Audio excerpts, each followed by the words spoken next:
Hello नमस्कार, स्वागत है एक बार फिर से आप सभी का अपने जी रसायन यूट्यूब चैनल में।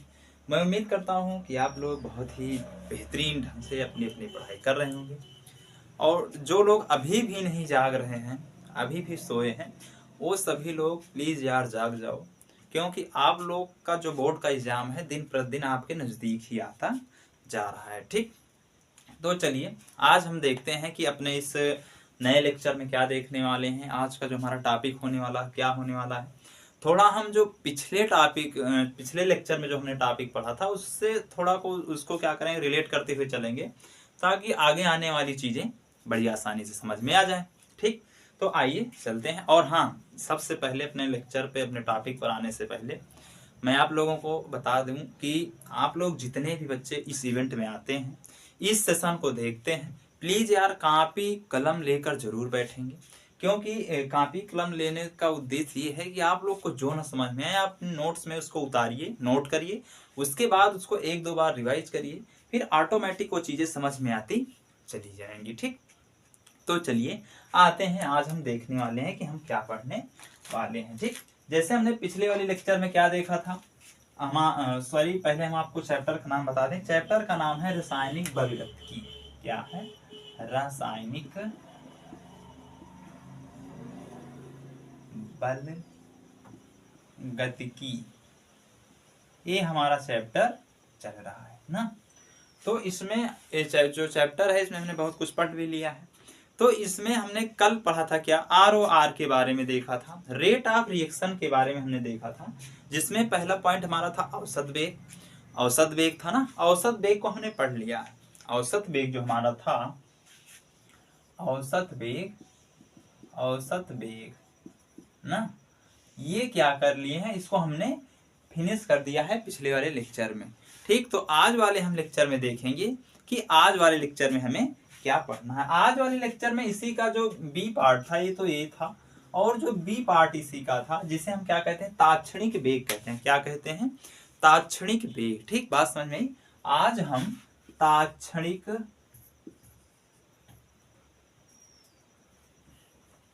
आज हम किसकी चर्चा करने वाले हैं?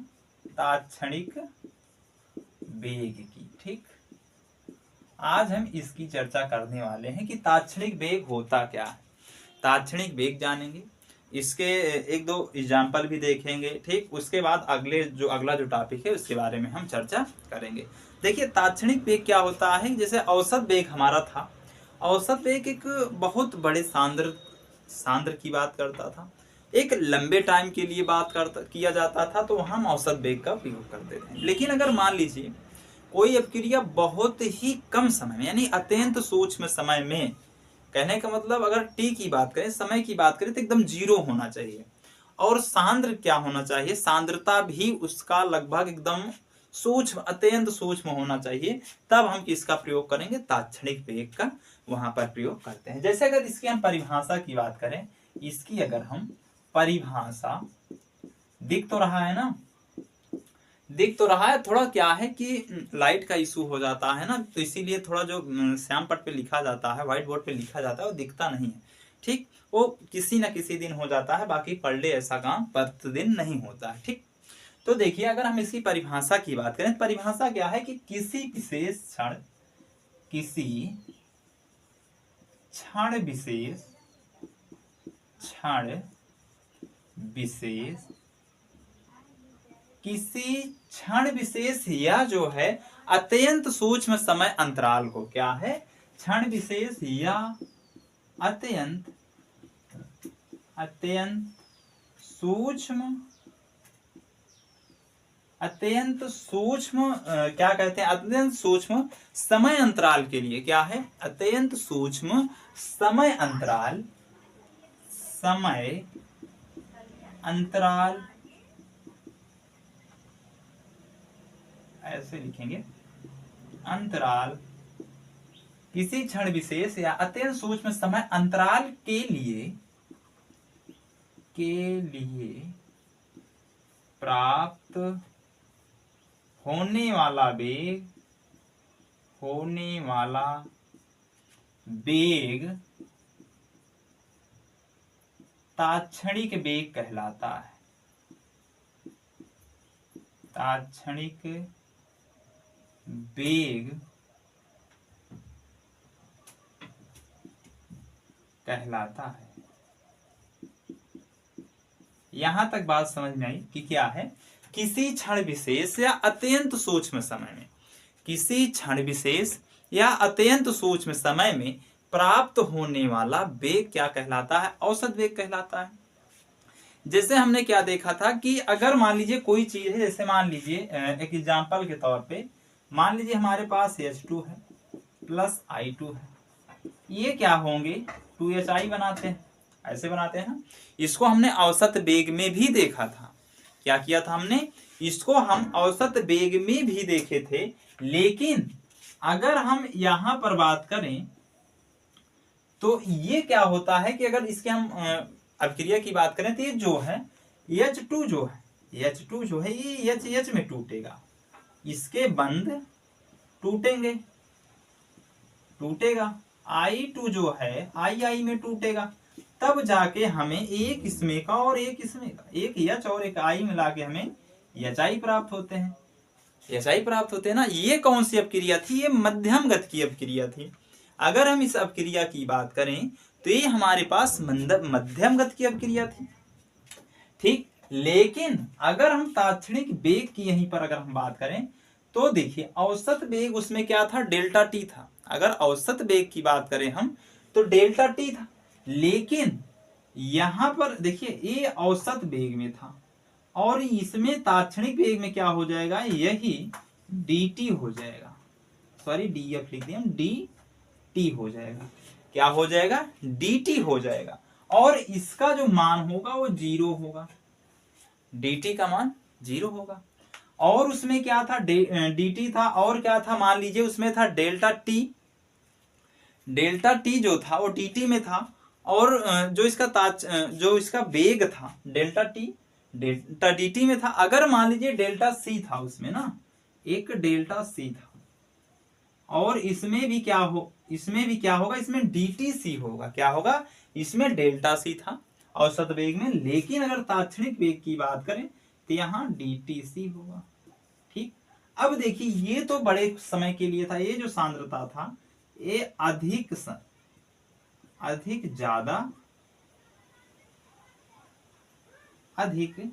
ज्यादा सांद्र के लिए था। लेकिन ये क्या है, अत्यंत सूक्ष्म सांद्र की बात करेगा। इस बात को समझ रहे हैं, अत्यंत सूक्ष्म समय की बात करेगा, ठीक। और डेल्टा टी जो है ये समय अंतराल है, ये क्या है, समय अंतराल है।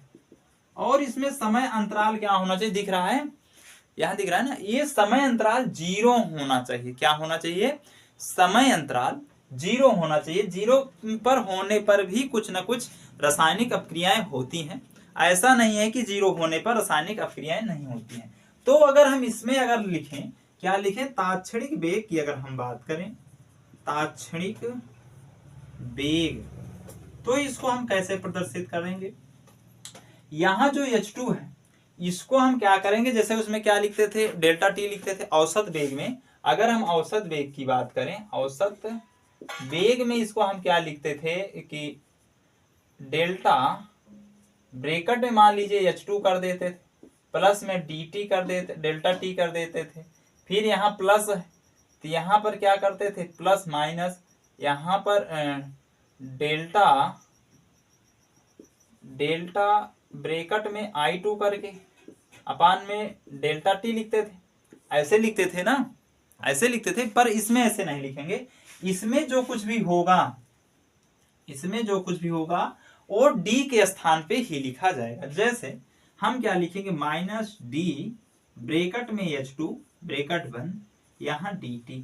देखिए उसमें डेल्टा प्रयोग करते थे औसत वेग में, तात्क्षणिक वेग में d का हम प्रयोग करेंगे। अब देखिए फिर क्या है, माइनस, क्योंकि ये I क्या हो रहा है, I2 टूट रहा है ना। तो कोई अभिकारक होगा, जब टूटेगा, अभिकारक क्या होगा, टूटेगा, खत्म हो जाएगा, तब नया उत्पाद बनता है। इस बात को आप लोग समझ रहे हैं कि जब भी I2 कोई भी पदार्थ अभिकारक टूटेगा तभी जाके उससे नया उत्पाद बनेगा। तो जो टूटता है उसके लिए हम माइनस का प्रयोग करते हैं और जो बनता है उसके लिए हम प्लस का प्रयोग करते हैं। इसको हमने रेट ऑफ रिएक्शन यानी औसत वेग में आपको बताया है। ठीक, तो इसमें आप कंफ्यूज मत होइएगा। उसके बाद क्या है यहाँ पर dt I2 अपॉन dt। ठीक, अब देखिए ये तो माइनस माइनस में टूट रहा है, लेकिन अब जब नया ऐड होगा तो उसके लिए हम प्लस का प्रयोग करते हैं। ठीक, इक्वल प्लस में क्या हो जाएगा 1/2। ये क्या है रस समीकरण मितीय गुणांक, गुणांक है ना, इसको सबको पता है कि रस समीकरण मितीय गुणांक है। तो इसको क्या करते हैं उसके सांद्र से, जो सांद्र होता है, जो सांद्रण होता है, उससे क्या करते हैं उसका भागा करते हैं यानी डिवीजन करते हैं। ठीक, डिवाइड करते हैं, भाग करते हैं।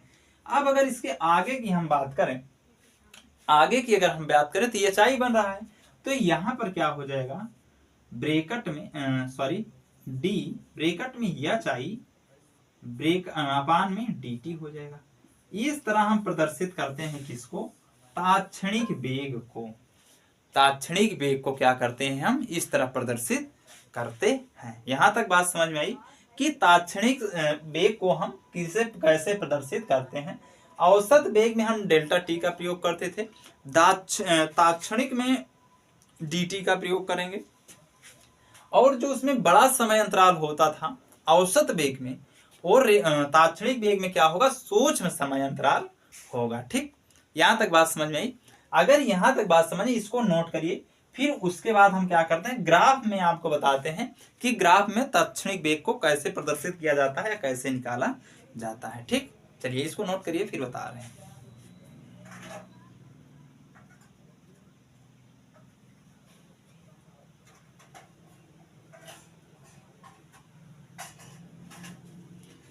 चलिए हटाएं, कुछ नहीं हटाएंगे, बस थोड़ा सा हटाएंगे जो हमारे पास है। ठीक, सिर्फ इसको हटाएंगे बस। चलिए हटा रहे हैं। ठीक,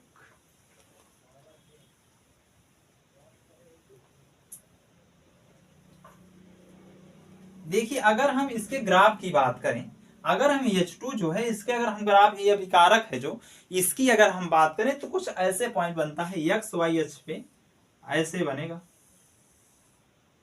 ठीक, ये 2 पॉइंट। ठीक, अगर मान लीजिए सांद्र को क्या करते हैं, हमारे पास सांद्र क्या है H2 है, तो H2 यहां लिखते हैं, और नीचे क्या है हमारे पास टाइम है।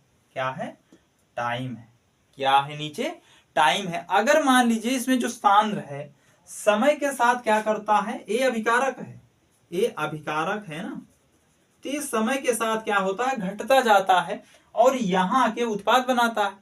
क्या होता है यहां आके उत्पाद बनाता है। तो इसका ग्राफ कुछ ऐसे बनेगा, ऐसे ऐसे बनेगा ना, इसमें टच नहीं होगा। ये जो डेल्टा वाली तो खत्म हो जाएगी, पर इसमें टच नहीं होगा। ये जो रेखा है ये टच नहीं होगी। अगर इसको मान लीजिए हमें टाइम निकालना है या तात्क्षणिक वेग निकालना है, तो एक पॉइंट हम डिनोट कर लेते हैं कि मान लीजिए एक पॉइंट यहाँ है, तो इस पॉइंट से इसको हम ऐसे लिंक कर देते हैं, जोड़ देते हैं। एक पॉइंट को क्या करते हैं हम जोड़ते हैं, जोड़ने के बाद यहीं से एक स्पर्श रेखा खींचते हैं ऐसे। ठीक, ऐसे इसको थोड़ा कम कर दें, ऐसे खींचते हैं। ठीक, अब जो यहां पर आएगा, यहां पर जो थीटा बनेगा इसी को क्या कहते हैं टैन थीटा, बराबर क्या होता है तात्क्षणिक वेग। ठीक, और ये जो ढाल है, ये ढाल क्या है DH2 के साथ नीचे की तरफ जा रहा है। ये ढाल ही क्या है तात्क्षणिक वेग में क्या है कि नीचे की तरफ जा रहा है। और ये क्या है एक स्पर्श रेखा है, यहां पर dt हो जाएगा। ये एक हमने स्पर्श रेखा खींची है जिससे क्या करें कि tan थीटा का मान निकाला जा सके। ठीक, तो ये है क्या कि ये अभिकारक के लिए, ये अभिकारक के लिए। अगर मान लीजिए अभिकारक के लिए या मान लीजिए I2 की अगर हम बात करें या उत्पाद की बात करें, जैसे हम इसकी बात करते हैं ऐसे इसकी भी बात करेंगे। लेकिन अगर मान लीजिए उत्पाद की बात करें, उत्पाद में क्या होता है नया बनता है। अगर हम उत्पाद की बात करें, इसको हम हटा के यहां पर अगर हम उत्पाद की बात करें, इसके अगर हम इसकी बात करें कि एच आई की बात करें तो एच आई क्या होता है, ऐसे एच आई सांद्र है, ये क्या होता है, ये घटता नहीं, ये बढ़ता है, ये टाइम है, ठीक, ये घटता नहीं है, ये बढ़ता है। और इसका जो ग्राफ होगा, इसका जो ग्राफ होगा इस तरह नहीं बढ़ेगा, ये जीरो टाइम में, जीरो टाइम से लेकर कुछ टाइम क्या करेगा, ऐसे बढ़ेगा, ऐसे ऐसे बढ़ेगा। क्योंकि भाई ये अभी उत्पाद है, यहां पर लिख लेते हैं हम, उत्पाद है।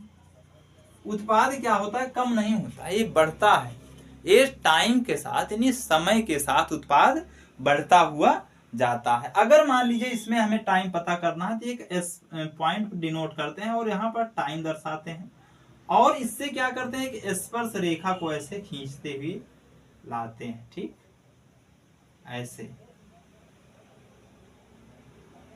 ऐसे। और ये जो यहाँ पर tan थीटा बनता है, क्या बनता है, tan थीटा, इससे हमें क्या पता चलता है, तात्क्षणिक वेग, तात्क्षणिक वेग, ठीक।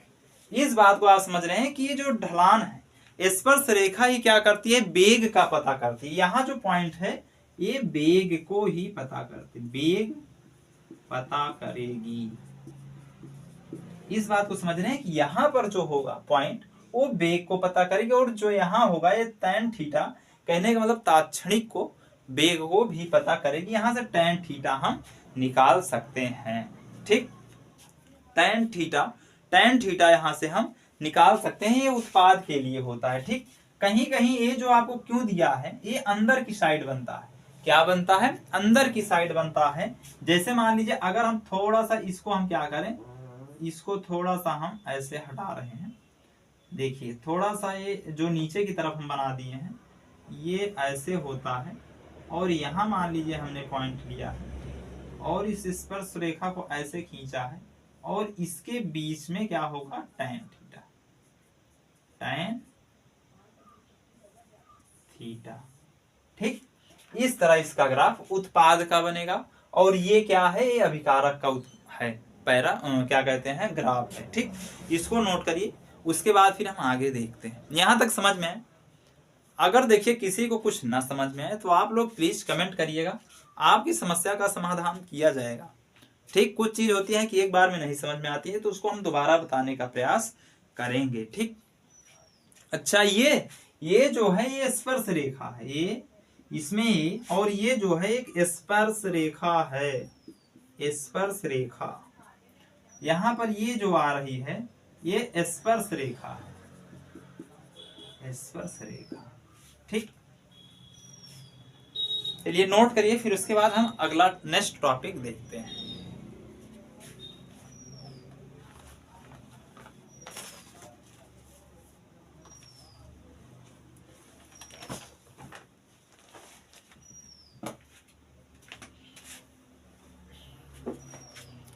चलिए हटाएं, चलिए इसको हम हटा रहे हैं, अब आते हैं नेक्स्ट टॉपिक पे, ठीक।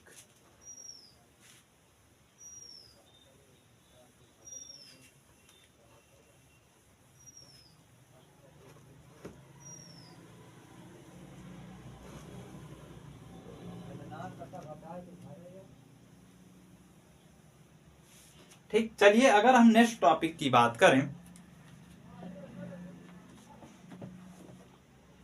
अगर हम नेक्स्ट टॉपिक की बात करें तो दूसरे में क्या था, अभिक्रिया को प्रभावित करने वाले कारक क्या थे। नेक्स्ट टॉपिक की अगर हम बात करें तो अभिक्रिया को प्रभावित करने वाले कारक। अगर हम इसकी बात करें कि अभिक्रिया को प्रभावित करने वाले कारक कौन कौन थे, तो इसमें सबसे पहले अभिकारक जो होंगे, अभिकारक या उत्पाद की क्या होगी, एक प्राकृतिक होगी, प्राकृति होगी, प्राकृतिक नहीं सॉरी प्राकृति होगी। कि प्राकृति कैसी है उसकी, आयनिक है कि आणविक है कि भौतिक अवस्था में है, कैसे है, उसकी प्राकृति बहुत ही निर्भर करती है, उसकी प्राकृति पर निर्भर बहुत ज्यादा डिपेंड होती है कि वो कैसा होगा, ठीक। तो अगर हम इसके प्राकृति की बात करें तो सबसे पहले लिखिए, पहले पॉइंट में लिखिए कि अभिकारक या उत्पाद की प्रकृति इस पर बहुत ज्यादा निर्भर करती है कि जो उत्पाद है, कि जो वेग है वो कैसा है, ये कैसे प्रभावित करती है, इसको हम देखेंगे। जैसे पहले में क्या है कि आयनिक प्राकृतिक के अभिकारक व उत्पाद क्या है। अगर आयनिक की हम बात करें, इसमें ये पॉइंट डालिए और लिखिए आयनिक। आयनिक लिखने से आप लोगों को पता हो गया होगा कि ये तीव्र गति से होने वाली अभिक्रिया है। क्या है? तीव्र गति से होने वाली अभिक्रिया है। आयनिक क्या है? आयनिक अभिक्रिया में अभिकारक व उत्पाद। अगर इसकी हम बात करें तो जैसे हमने इसमें देखा था कि पहले ही पॉइंट में हमने देखा था क्या था कि NaCl था। क्या था? अगर इसमें हम बात करें तो सबसे पहले हमने देखा था क्या? NaCl था। NaCl प्लस में क्या था? NaCl किसी के साथ अपक्रिया कर रहा था? किसके साथ? AgNO3 के साथ। ये उत्पाद कैसे बना रहे थे? Ag बना रहे थे ना। क्या बना रहे थे? NaNO3 प्लस में क्या था? AgCl ऐसे बना रहे थे ना। अब इसमें अगर देखेंगे तो ये क्या है? ये प्लस में है, ये माइनस में है, प्लस में है, ये माइनस में, ये प्लस में, ये माइनस में, ये प्लस में, ये माइनस में, ऐसे है। इसमें अगर देखा जाए तो जो आणविक अपक्रिया है कि जैसे मान लीजिए H2 था और क्या था?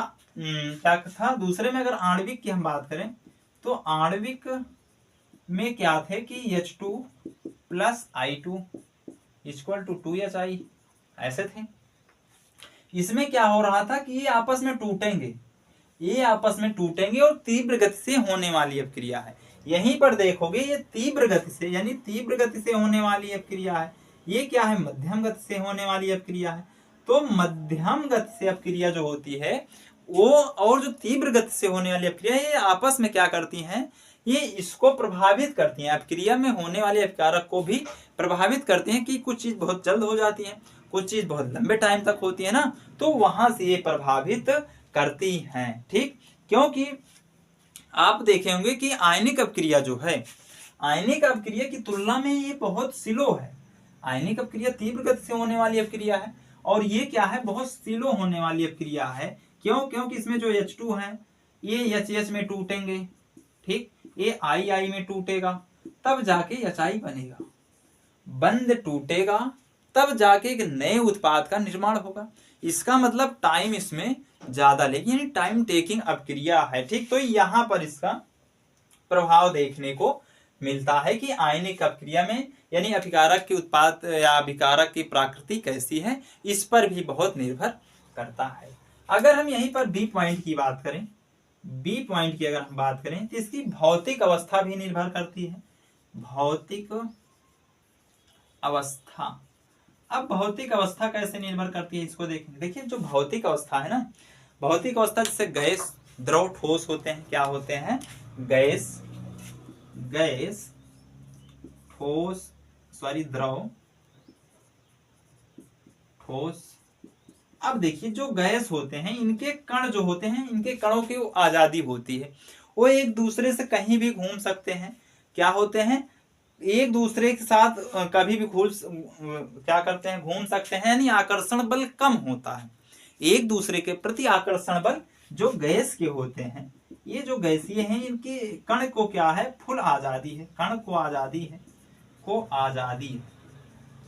कण को क्या है? आजादी है। इसमें क्या है? आकर्षण बल कम होता है, आकर्षण बल कम होता है, कम है। ये कहीं भी आ जा सकते हैं, फ्री हैं, इनको कोई रोकने वाला नहीं है, ये कहीं भी आ जा सकते हैं। ठीक, लेकिन अगर यही ठोस की हम बात करें, अगर हम ठोस की बात करें तो क्या ठोस में ऐसी आजादी है? ठोस में ऐसी आजादी है, ये जो ठोस के कण हैं, इनके जो कण हैं बंधे हैं, कण जो हैं बंधे हैं। कहने का मतलब जो कण हैं एक दूसरे से बंधे हैं और इनमें आकर्षण बल ज्यादा है। क्या है? इनमें आकर्षण बल ज्यादा है। ठीक, और जो आकर्षण बल ज्यादा है वो ज्यादा इधर उधर घूम नहीं पाएंगे। भाई किसी पदार्थ में है, पदार्थ तो भौतिक अवस्थाएं सभी हैं, ठोस द्रव गैस पदार्थ के ही प्रकार हैं, पर इसमें जो गैस होते हैं ये फुल आजादी के साथ इनके कण घूम सकते हैं, कहीं भी आ जा सकते हैं। पर जो ठोस हैं उनके कण एक दूसरे के पास नहीं जा सकते हैं, एक दूसरे से बंधे हैं, क्योंकि इसमें आकर्षण बल ज्यादा पाया जाता है। तो ये भौतिक अवस्था भी इन अभिकारकों की क्या है, प्रभावित करने वाले कारकों में महत्वपूर्ण भूमिका निभाते हैं। ठीक, चलिए अगर वहीं पर तीसरे हम पॉइंट की बात करें, इसको हम हटा ले रहे हैं, मैं उम्मीद करता हूं कि आप लोग नोट कर लिए होंगे। ठीक, अगर हम इसको हटाएं ऊपर वाले पॉइंट को, तो यहाँ पर जो तीसरा सी पॉइंट बनता है, तीसरा जो सी पॉइंट बनता है, अगर हम सी पॉइंट की बात करें तो इसमें क्या है कि एक होता है पृष्ठीय क्षेत्रफल। पृष्ठीय क्षेत्रफल भी अभिक्रिया को प्रभावित करते हैं। क्या करते हैं? पृष्ठीय क्षेत्रफल। अगर हम पृष्ठीय क्षेत्रफल की बात करें तो इनके कण भी क्या होते हैं, एक दूसरे को प्रभावित करते हैं। एक दूसरे को प्रभावित कैसे करते हैं, इसको अगर हम देखेंगे तो देखिए, जो एक ठोस पदार्थ होता है, मान लीजिए हमारे पास एक ऐसा है, एक ऐसा ठोस है, ठोस पदार्थ है। ठीक, अगर हम इसकी बात करें, इस ठोस पदार्थ की बात करें तो ये क्या है, ठोस है। ठीक, अगर इसी को मैंने क्या कर दिया, इसको ऐसे ऐसे बाबा रामदेव का चूर्ण बना दिया। क्या बना दिया? चूर्ण या चूरा। अगर हम इसका चूरा बना दिए तो इनके कण क्या हुए, आपस में टूट जाएंगे, आपस में इधर उधर भागना शुरू कर देंगे। क्या करेंगे? कण बट जाएंगे। क्या होंगे? इनके कण बट रहे हैं, कण जो हैं बट रहे हैं, बट रहे हैं, और इनके कण क्या है, बंधे हुए हैं, कण बंधे हैं। तो देखिए, जो बंधे हैं वो तो एक दूसरे एक स्थान पे रहेंगे, और जिनके कण टूट गए, जिसको हमने बाबा रामदेव का चूर्ण बना दिया है, वो चूर्ण क्या होंगे, इधर उधर भागते फिरेंगे, इधर उधर भागते फिरेंगे। जब इधर उधर भागते फिरेंगे तो इनका जो वेग होगा बढ़ेगा। क्या होगा? वेग क्या करेगा, बढ़ेगा। और यही जो वेग बढ़ता है, और इसमें वेग क्या होगा, वेग कम होगा, कम रहेगा। जो वेग है, वेग इसमें का कम रहेगा। ये बात समझ में आई? किसका वेग क्या है, किसका वेग कम रहेगा? क्यों? क्योंकि वो जो है क्षेत्रफल इसका ज्यादा है, इसका क्षेत्रफल कम है। ठीक, तो ये बात भी इस पर निर्भर करती है, पृष्ठीय क्षेत्रफल कितना है उस पदार्थ का, उस वस्तु का। ये भी एक कारक में क्या होता है, क्रिया को प्रभावित करने वाले कारक में गिने जाते हैं। ठीक, तो चलिए आगे हम नेक्स्ट देखते हैं। इसको हम हटा रहे हैं। हम उम्मीद करते हैं कि आप लोग लिखते हुए चल रहे होंगे, साथ साथ में लिखते हुए चल रहे होंगे। अब यहीं पर अगर हम दूसरे पॉइंट की ही बात करें, पॉइंट हमने बदल दिया है, पॉइंट हमने दूसरा लिया है। अगर हम दूसरे पॉइंट की बात करें, अगर हम दूसरे पॉइंट की बात करें तो इसमें क्या है कि ताप भी निर्भर करता है। ताप को हम तो पढ़ेंगे आर्यनीय सिद्धांत में, पर इसमें थोड़ा जान लीजिए कि जो ताप होता है, ताप भी निर्भर करता है कि अभिक्रिया को प्रभावित कैसे किया जाए। क्यों? क्योंकि जैसे मान लीजिए हमारे पास ये है, ए, मान लीजिए उत्पाद बी बना, ए और बी। ठीक, ए और बी उत्पाद। अब मान लीजिए क्या हो रहा है कि जो बी है इधर से फोर्स लगा रहा है, और ये इधर से फोर्स लगा रहा है, जो ए पॉइंट है। अगर मान लीजिए इसमें का जो कमरे का ताप है, अगर इसमें का जो कमरे का ताप है वो बढ़ा दिया जाए, मान लीजिए जो कमरा है और इसमें अभिक्रिया हो रही है, कमरा, क्योंकि आप लोगों को पता है कि जब दो वस्तुएं टकराती हैं तो तीसरी नई वस्तु बनने के लिए टकराना जरूरी है। क्या है? तीसरी नई वस्तु बनने के लिए टकराना जरूरी है। और इसमें क्या हो रहा था, इसमें देख सकते हैं आप, चूर्ण जो है इसके कण आपस में टकरा रहे हैं। क्या हो रहे हैं?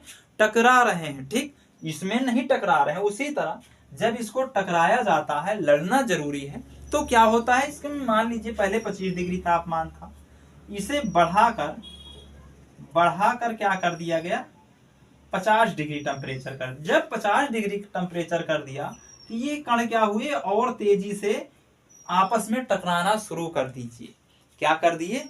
आपस में टकराना शुरू कर दिए। और जब आपस में कण टकराना शुरू कर दिए तो क्या हुआ, वहीं से उसकी जो वेग है, जो क्या है वेग है, सामान्यतः बढ़ना शुरू हो जाता है।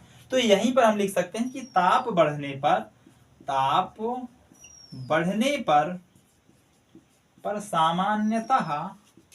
सामान्यतः वेग बढ़ता है। यानी ताप बढ़ने पर क्या होता है कि वेग बढ़ता है। वेग बढ़ेगा, ताप बढ़ेगा तो आपस में वस्तु टकराएंगी, और जब वस्तु आपस में टकराएंगी तो क्या होगा, उनका वेग भी आपस में बढ़ेगा, ठीक। तो ये रहा हमारा दूसरा पॉइंट। अगर हम तीसरे पॉइंट की बात करें तो इसको हटाएं। चलिए इसको हम हटा रहे हैं। आप लोग नोट तो कर रहे होंगे ना, आप लोग नोट साथ साथ में करते चलिएगा, और सेशन अच्छा लगे तो लाइक शेयर सब्सक्राइब जरूर करिएगा। अगर यही तीसरी अगर हम बात करें पॉइंट की, तो एक उत्प्रेरक होता है। क्या होता है? एक उत्प्रेरक होता है। अगर हम बात करें उत्प्रेरक की, उत्प्रेरक, इसको आपने बायोलॉजी में पढ़ा होगा। उत्प्रेरक, देखिए जो उत्प्रेरक होता है ये रासायनिक अपक्रिया की दर को क्या करता है, परिवर्तित कर देता है। उत्प्रेरक क्या करता है, ये रासायनिक अपक्रिया की दर को परिवर्तित कर देता है, ठीक। क्या करता है? परिवर्तित कर देता है, प्रभावित कर देता है। कुछ भी औसत वेग आ रहा हो तो उसकी दर जो होती है, रेट होता है, उसको चेंज कर देता है। उत्प्रेरक क्या करता है? चेंज कर देता है। आप लिख सकते हैं कि पदार्थ किसी भी, पदार्थ ही है ना, हाँ, पदार्थ किसी भी, यहां पर लिखिए जो पदार्थ किसी भी रासायनिक अभिक्रिया,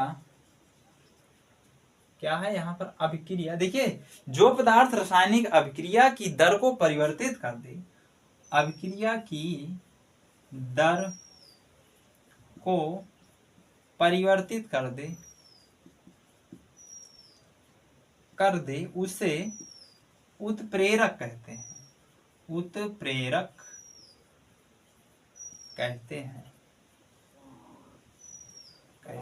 ठीक। उसे क्या कहते हैं? उत्प्रेरक कहते हैं। अब देखिए इसके परिवर्तन से दो चीज होती है, इसके परिवर्तन से दो चीज होती है, और वो कौन कौन से होती है? अगर मान लीजिए हम परिवर्तन की बात करें, अगर हम परिवर्तन की बात करें तो इससे दो चीज होता है, और वो दो चीज कौन कौन से होते हैं कि या तो इसका क्या होगा, जो परिवर्तन का जो वेग होगा, जो उसमें ROR, रेट ऑफ रिएक्शन कमी भी हो सकती है, और रेट ऑफ रिएक्शन का मान बढ़ भी सकता है। यानी ROR का मान बढ़ भी सकता है। नीचे में क्या होता है, रेट ROR का मान घट भी सकता है। कहने का मतलब मान बढ़ भी सकता है और मान घट भी सकता है उत्प्रेरक से। उत्प्रेरक क्या करता है, उसका मान को बढ़ा भी सकता है, उसके मान को घटा भी सकता है, ठीक। तो ये रही आज की हमारी क्लास। मैं उम्मीद करता हूं कि आप लोग को बहुत अच्छे समझ में आया होगा। अगर जिस बच्चे को किसी भी प्रकार की डाउट